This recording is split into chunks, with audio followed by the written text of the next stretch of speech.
범용 프로그래밍 얘기를 하는데요.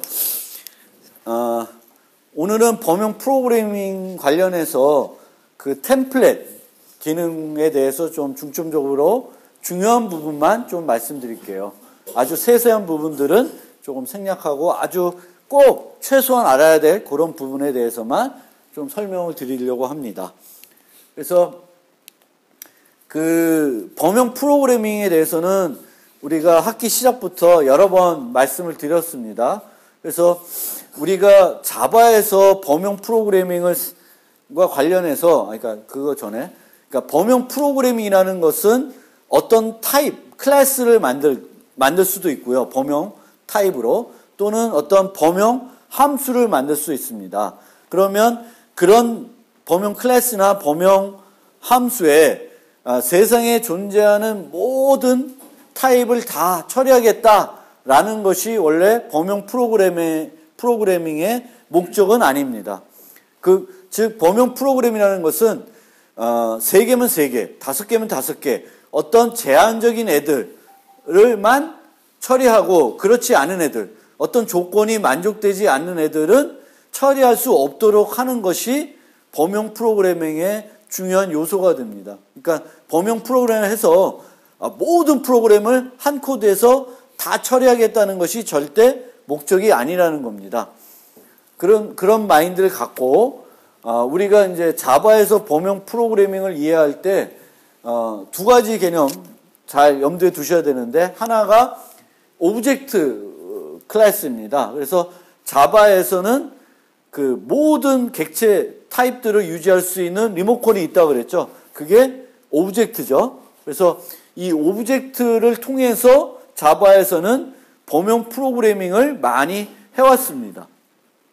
오브젝트. 왜냐하면 우리가 범용 프로그램을 하게 되면 어떤 인자로 다양한 타입을 받아야 되는데 그 중에 가장 많은 타입을 받을 수 있는 게 오브젝트죠. 그러다 보니까 자바에서는 그 오브젝트를 범용 프로그램 할 때 많이 사용을 했습니다. 하지만 그 오브젝트라고 하는 것은 세상에 존재하는, 자바에서 존재하는 모든 타입을 다 유지할 수 있기 때문에 뭔가를 제한하고 싶을 때에는 오브젝트 클래스를 쓰는 게 오히려 강건성을 해치게 되는 거죠. 그래서 우리가 예를 들면 범용 소팅을 만든다, 아니면 어떤 배열에서 최대값을 찾는 범용 함수를 만들고 싶다. 그러면은 소팅을 하거나 어떤 최대값을 구하려고 그러면 거기에 있는 모든 요소들을 서로 비교를 해야 되죠. 그럼 그 비교를 할 때 어떤 뭔가 연산을 갖고 함수를 갖고 비교를 해야 되는데, 그 함수를 갖고 있지 않은 애들은 그 코드에 적용시켰을 때에는 어떻게 돼요? 문제가 발생을 하겠죠. 여러분들이 C++를 좀 잘 알고 계시는 분은 C++에서도 템플릿이라는 기능이 있어요. 템플릿 기능이 있는데, 거기서 그러면 범용 정렬을 작성을 할 때는 비교하는 것을 어떻게 작성하겠어요? C++에서는. 자바에서는 compare to라는 메소드를 갖고 만들어요. 근데 C++에서는 어떻게 만드냐면은 연산자 갖고 만들어요. 그러면 그 T에 실제적으로 쓸 수 있는 애들은 그 연산자를 잘 재정의해 놓은 애들만 되고, 그 연산자를 잘 정의하지 않은 타입을 그 템플릿에 적용시키게 되면 실행 시간에 죽어버려요. 제한시킬 수 있는 방법도 C++에는 없습니다. 그런데 자바에서는 어떤 특정한 메소드를 가지고 있는 애들만 처리하겠다 할 수 있죠. 그걸 그렇게 할 때는 뭘 쓸 수 있어요? 뭘 쓰면 돼요? 인터페이스라는 걸 쓰면 되죠. comparable이라고 하는 인터페이스 쓰면 그 comparable 인터페이스에 대입될 수 있는 모든 객체들은 compare to 메소드를 가질 수 있게 됩니다. 그래서 오브젝트라는 게 많은 애들을 유지할 수 있어서 좋지만 걔는 뭔가 제한을 할 수가 없기 때문에 우리가 범용 프로그램에서는 오브젝트라는 것보다도 그런 인터페이스라는 것이 더 효과적으로 쓰이게 된다. 그걸 통해서 범용 프로그래밍의 강건성을 훨씬 높일 수가 있다. 그러니까 범용 프로그래밍 하고자 하는 거에서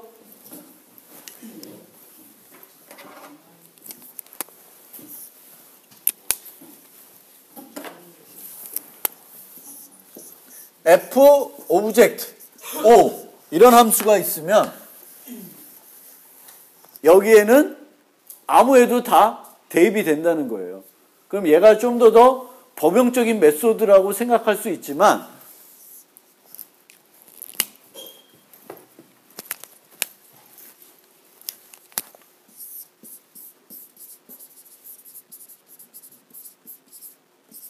이런 식으로 comparable이라고 써놓으면 여기는 좀 더 제한이 되는 거죠. 오브젝트보다는 더 제한되죠.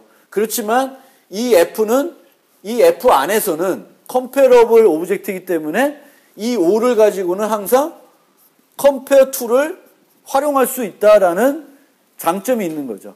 그래서 내가 이런 어떤 특정한 메소드가 있는 애들로만 제한시켜서 어떤 함수를 만들고 싶으면 오브젝트라는 타입보다는 인터페이스 타입들이 보다 더 프로그래밍의 강건성을 높여줄 수 있는 요소가 된다라는 겁니다. 그래서 범용 프로그래밍에서 오브젝트라고 하는 것과 인터페이스라는 것이 어떤 역할을 할 수 있다라는 것을 좀 잘 비교해서 생각을 해 주셔야 될 거고요. 그리고 우리가 그냥 일반적으로 그 상속에서 상위 타입을 쓰거나 인터페이스의 타입을 쓰면 그 자체가 범용 프로그래밍을 하는 거죠. 우리가 펫 만들어서 강아지 고양이 만들 때 펫 리모컨을 쓰면 그 자체가 어떤 범용 프로그래밍이 되는 거죠. 왜냐하면 펫에는 강아지도 유지할 수 있고 고양이도 유지할 수 있는 거죠. 또 인터페이스 같은 경우도 여기서 보면 플라이어블 하면 이 플라이어블 리모컨으로 새도 처리할 수 있고 나비도 처리할 수 있고 비행기도 처리할 수 있는 거죠. 그 자체가 이제 범용 프로그램이다라는 걸로 좀 생각을 해주시고요. 이제 템플릿 얘기를 좀 하려고 그러는데 템플릿이 없었을 때에는 우리가 이 오브젝트라는 걸 많이 쓰다 보니까 물론 얘도 썼는데 오브젝트라는 걸 많이 쓰다 보니까 실제 우리가 쓰는 타입하고 받는 타입이 달랐어요. 왜냐하면 이렇게 만들어 놓고 여기다가 강아지도 넣고 뭐 꿀벌도 넣고 이러다 보니까 이 안에서 실제적인 어떤 코딩을 하려면 오브젝트 타입을 다시 우리가 원하는 타입으로 타입 변환을 시켜야 됐어요. 그러니까 예를 들면 여러분들이 지난 시간에 했던 그 equals 메소드를 한번 기억해 보시면 그 equals 메소드의 인자는 오브젝트입니다. 그러면 그 밑에 가서 우리가 뭘 하냐면 그 오브젝트를 뭐 student, 뭐 bank account로 바꿔가지고 또 우리가 처리를 하게 돼요. 그래서 이 오브젝트를 쓰다 보니까 계속 타입 변환을 해야 됩니다. 근데 이제 템플릿으로 넘어가면 타입 변환하는 것들이 없어진다는 거예요. 타입 변환하는 것들이 없어지고 또 타입을 제한시킴으로써 강건성도 높아진다는 겁니다. 그래서 예를 들면 템플릿이 없었을 때에는 어레이 리스트라는 것이 있었는데 이 어레이 리스트는 내부적으로 다 오브젝트라고 하는 타입 가지고 구현이 되어 있어요. 그러면 내 의도는 여기다 써놓은 거는 어레이 리스트에서 파일스라고 해가지고 파일 이름들을 유지하고 싶은 거예요. 그러니까 파일 이름들은 무슨 타입일 거예요? 파일 이름들은 스트링이겠죠. 그래서 스트링만 유지하고 싶은데 이 내부적으로는 오브젝트를 받게끔 되어 있기 때문에 여기 보시면은 add 해가지고 원래는 스트링만 들어가야 되는데 스트링 아닌 것들도 아무거나 집어넣어도 아무런 문제가 안 되는 거예요. 에러가 안 난다는 거예요. 그래서 그런 문제가 있고 그 다음에 get 하면 들어가 있는 걸 받아야 되는데 이 나올 때 get의 그 반환값은 또 오브젝트예요. 그럼 오브젝트로 나오니까 내가 스트링으로 하려면 타입 변환을 해줘야 됐지. 그래서 여기에 타입 변환해야 되는 문제점. 그리고 오류 검사가 가능하지 않는 문제들. 이런 문제가 있었어요. 즉 이런 형태가 됐다는 거예요. 즉 어레이 리스트를 만들었는데 나는 강아지만 넣고 싶었어요. 근데 강아지 말고도 고양이, 토끼 다 아무거나 들어갈 수 있겠다. 그걸 막을 수 있는 방법이 없었다는 거예요. 예전에 오브젝트로 만들어진 범용 코드들은. 그리고 나올 때는 강아지를 넣든 뭘 넣든 항상 나올 때는 오브젝트로 나온다는 거예요. 그럼 내가 또 강아지는 강아지로 변환시켜줘야 되는 문제가 있었습니다. 그런데 이제 템플릿 1.5부터는 템플릿 기능이 제공되는데 이 정의할 때 나는 요번에는 스트링만 가지고 쓰고 싶다. 나는 이번에는 인테저만 갖고 쓰고 싶다. 나는 이번에는 강아지만 갖고 쓰고 싶다. 그러면 모든 것이 강아지로 문자열로 제한이 돼 버려요. 그러면 get으로 나오는 것도 타입 변환 없이 string으로 나오게 되겠고요. 집어넣을 때에도 string만 들어가지 다른 것들은 안 들어가요. 그래서 템플릿을 쓰게 되면 강아지면 다 강아지만 들어가게 되고요. 나올 때는 다 강아지로만 나와서 타입 변환은 안 해도 되고 오류 검사도 되고 그래서 그런 점이 우리가 템플릿 쓰게 되면 편해지는 장점이다라는 겁니다. 그래서 템플릿이 없었을 때도 자바에서는 저 오브젝트라고 하는 걸 가지고 범용 프로그램을 했었는데 이런 문제가 있었다. 이것을 개선한 것이 템플릿 기능이다 라고 생각해 주시면 되고요. 그러면 템플릿이라는 걸 이용해 가지고 우리가 여러분들이 범용 클래스나 범용 함수들을 만들 수 있는데 많은 경우에는 여러분들이 잘 안 만들어요. 왜? 필요가 없으니까. 그렇지만 여러분들은 자바 라이브러리에 있는 범용 클래스들을 써서 여러분이 필요할 때 쓸 줄 알아야 되는 거예요. 그러니까 만드는 것보다도 쓰는 능력을 더 기르셔야 된다라는 거예요. 그런 면에서 자바 유틸 밑에 보면 제너릭스라고 해가지고 다양한 자료 구조들이 구현이 되어 있습니다. 여러분들이 자료 구조를 배우고 있을 텐데 이제 그 자료 구조와 관련된 것이 여기 유틸에 들어있는데 이런 것들을 아주 편하게 내가 필요할 때 잘 써야 되는 거죠. 그래서 좀 이런 것들을 잘 쓰는 훈련들을 좀 해주시면 좋아요.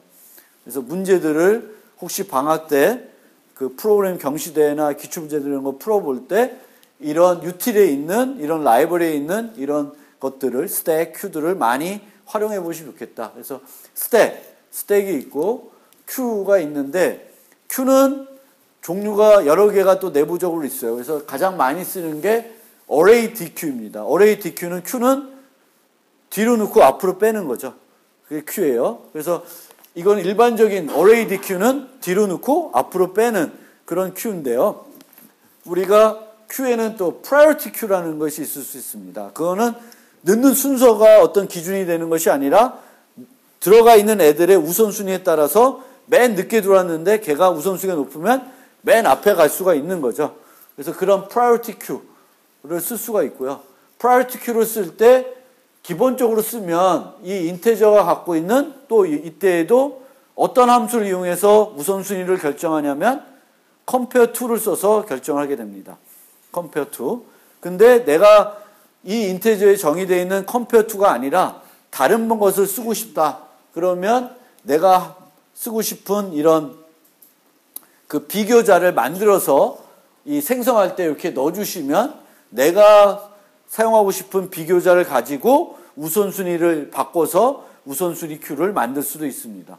그래서 이런 큐, priority 큐 같은 것도 잘 활용해 주시면 좋고요. 그 다음에 set도 좀 많이 써주시면 set. 중복 제거할 때 set이 제일 편합니다. 중복 제거. set에는 똑같은 거 또 넣어도 안 들어가요. 동일한 것들, 그러니까 중복되지 않은 것들만 유지하는 게 set이에요. 그래서 set이라는 것도 은근히 여러분들이 많이 쓸 수 있는 자료 구조입니다. 그 다음에 map이라는 것도 많이 쓸 수 있는데 map은 두 개의 값이 있어요. 요게 키고 키에 해당된 값이에요. 그래서 zebra 5, lion 3 뭐 이런 거는 예를 들면 동물원에서 어떤 동물마다 그 동물원에 있는 동물 수를 유지한다. 그러면 지브라는 5마리, 그 사자는 3마리, 호랑이는 7마리 이런 식으로 해가지고 나중에 이걸로 검색하면 정수값들을 얻어낼 수가 있습니다. 그래서 맵도 많이 사용하는 구조이고요. 맵에서는 put, get 두 가지만 잘 알아두시면 되고요. 그리고 put은 예를 들면 여기 보면 지브라가 5였는데 다시 put하면 덮어쓰게 돼요.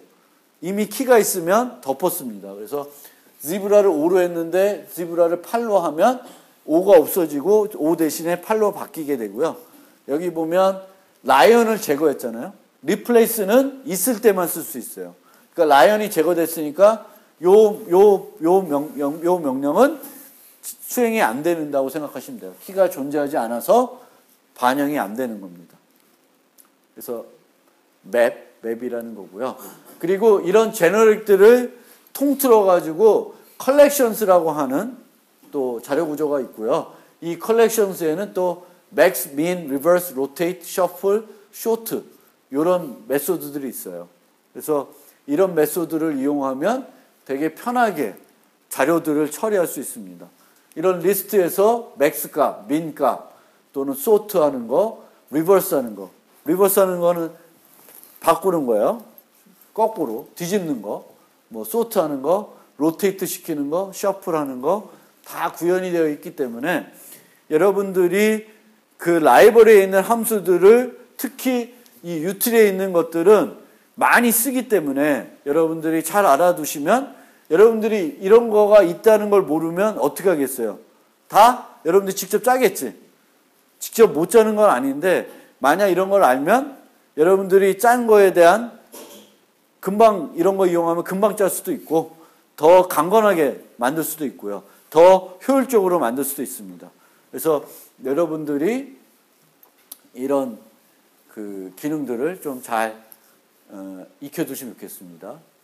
그 다음에 이제 실질적으로 범용 클래스를 정의하는 방법 그리고 범용 함수를 정의하는 방법을 설명드릴 텐데 내가 어떤 클래스의 데이터를 유지하는데 그 데이터를 어떨 때는 정수, 어떨 때는 문자열, 어떨 때는 뭐 이런 이렇게 바꾸고 싶다. 여러 가지 용도로 쓰고 싶다. 그러면 범용 타입을 정의할 수가 있겠죠. 그럴 때는 클래스 이름 뒤에다가 이렇게 t라고 써주시면 돼요. 한번 우리가 스택 할 때 한번 만들어 봤을 거예요. 그래서 여기다가 t를 쓰고 요 t는 멤버 변수의 타입으로 또는 인자의 타입으로 반환 타입의 타입으로 활용할 수가 있습니다. 그래서 t를 쓰고요. 보통은 그 타입을 타입 변수를 하나만 쓰는데 가끔 두 개 쓸 수가 있습니다. 두 개, 세 개도 쓸 수 있는데 아까 얘는 몇 개 쓰는 거예요? 두 개 쓴 거죠. 그렇죠?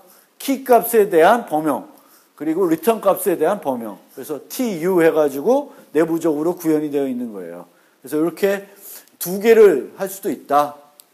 그러면 뭐 tu 뭐 이런 식으로 쓰는데 t는 C++에서 템플릿 할 때 t를 많이 썼어요. 왜냐하면 템플릿은 타입이라는 개념 또 템플릿의 앞에 있는 t자를 이용해가지고 t를 많이 썼는데 자바 라이벌이나 이런 것들 보면 t 말고도 뭐 다른 걸 많이 써요. 그래서 이거는 뭐 꼭 t를 써야 되는 것은 아닙니다.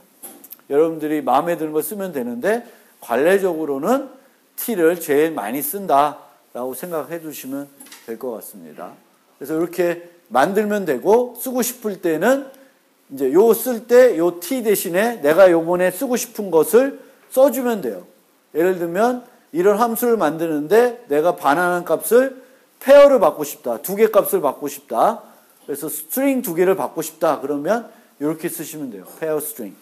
그래서 이렇게 해가지고 요거는 민맥스를 계산하는 거예요. 민맥스.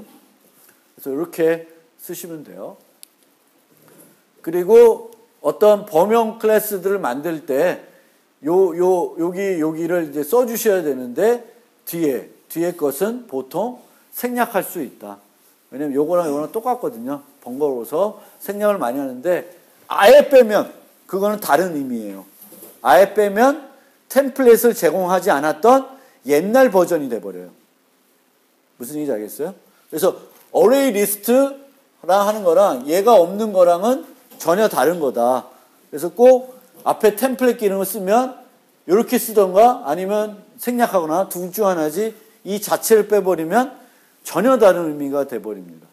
그래서 그거 좀 주의를 하시면 되겠고요. 혹시 이제 타입을 만들지 않고 범용 함수만 하나 만들고 싶다.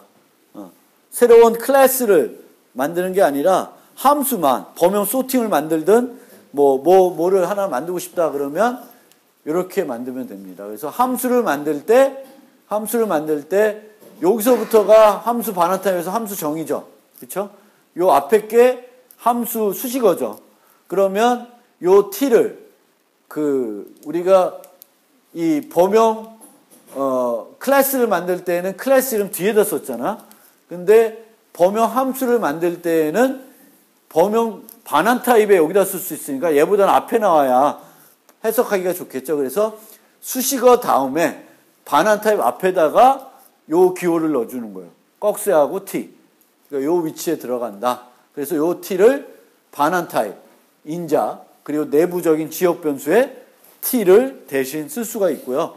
이렇게 정의했을 때 요 반환 함수를 쓰고 싶으면 스태틱 함수니까 요 클래스 이름을 이용해가지고 이런 식으로 array r 점 여기다가 string 해서 쓰면 돼요. 요 t 위치에다가 여기다가 요 함수 이름 앞에다가 써주시면 돼요. 그래서 이렇게 써주시고요. 그 다음에 이제 이런 민값을 어떤 배열에서 민값을 만드는 범용 함수를 만들고 싶다라고 생각을 해봅시다. 그러면 이 안에서 이 값들을 쫙 비교를 해서 제일 작은 값을 찾아야 되겠죠. 그럼 이걸 쫙 비교를 할 때 compare to 메소드를 써서 비교하고 있습니다. 그러면 이 코드가 정상적으로 동작을 하려고 그러면 요 t는 여기에 올 때 나중에 올 t는 compare to를 갖고 있어야 되죠. 그럼 그걸로 compare to를 갖게끔 제한하고 싶다. compare to를 갖지 않은 애들은 요 min 함수를 쓸 수 없게 만들고 싶다. 그러면 이 t를 제한할 수가 있습니다. 그래서 이렇게 t extends comparable 하면 우리가 쓸 때 이 min 쓸 때에는 여기에 올 수 있는 t는 comparable을 구현하고 있는 클래스들, 객체들만 올 수가 있습니다. 타입들만 올 수가 있고 comparable 구현하고 있지 않은 애들을 min에다 주면 컴파일러 에러가 납니다. 문법 오류가 나요. 그래서 이렇게 강건성을 높이는 요소를 갖고 있습니다. 변수 제한. 그리고 여러 개 있으면 요 기호를 쓰고요. 그 다음에 혹시 C에서 템플릿 기능을 써보신 분은 C++에서는 이런 문제가 있어요. 템플릿 코드 블로트라고 하는 현상이 있는데 이게 뭐냐면 여기 써 있는 것처럼 내가 C++에서 범용 함수를 하나 만들었어요. 범용 함수를 하나 만들고 실제 내 코드 안에서 그 범용 함수를 5개의 타입을 가지고 썼어요. 5개 타입. 그러면 C++에서는 그 함수의 코드를 그 내부적으로 exe 파일 안에다가 5개를 만듭니다. 내가 10개 타입에 대해서 썼으면 10개를 만들어요. int인 거, double인 거, string인 거 이런 거 10개를 만들어요. 그러면 내가 범용 클래스를 만들어 놓고 여러 타입에 대해서 범용 함수를 쓰게 되면 그만큼 코드의 사이즈는 어떻게 돼요? 그 비례해서 커집니다. 그 문제가 있는데 자바는 그렇게 안 돼요. 코드 하나 만들어 놓으면 템플릿 하나 만들어 놓으면 하나만 만들어져요. 중간 코드는 하나만 만들어지고 다 오브젝트와 여러 가지 이용해서 다 처리를 하고 있습니다. 그래서 C++에서는 그러니까 자바에서는 이 현상이 벌어지지 않는다라는 거고요. 그리고 한 가지 좀 주의해야 될 게 만약에 어떤 범용 타입을 쓰면서 범용 클래스를 만들면서 내부 클래스를 또 만들다. 내부 클래스를 만들고 이 t가 여기 있는 요 t를 여기다가 쓰고 싶으면 여기다가 추가적으로 t를 쓰면 안 돼요. 그러니까 여기다가 t를 쓰면 이거는 이상해지는 거예요. 그래서 만약에 내가 이 t하고 좀 다른 t를 쓰고 싶으면 또 t, u 해서 여기다 u를 쓰는 거죠. 그럼 u 뭐 이런 식으로 돼야지 여기 t 하면 이 t와 이 t는 서로 다른 걸로 간주가 되어버립니다. 그래서 문제가 되기 때문에 여러분들이 어떤 범용 클래스를 만들면서 내부 클래스를 만드는데 요 t를 요 내부 클래스 쓰고 싶으면 요 내부 클래스를 만들 때에는 별도 t를 안 쓰고 그냥 쓰시면 돼요. 그러면 이 전체 클래스 안에 요 t가 돼 있기 때문에 요 t는 요 t에 해당되는 것이 됩니다. 그래서 그렇고요. 나머지 있는 내용 주의사항들은 좀 복잡한 건데 여러분들이 한 번쯤 t를 많이 쓰실 일이 있으면 좀 읽어보시면 될 것 같습니다. 너무 복잡한 내용이라 제가 지금 다 설명하기에는 시간이 조금 부족한 것 같습니다. 그래서 여기까지 설명을 드리고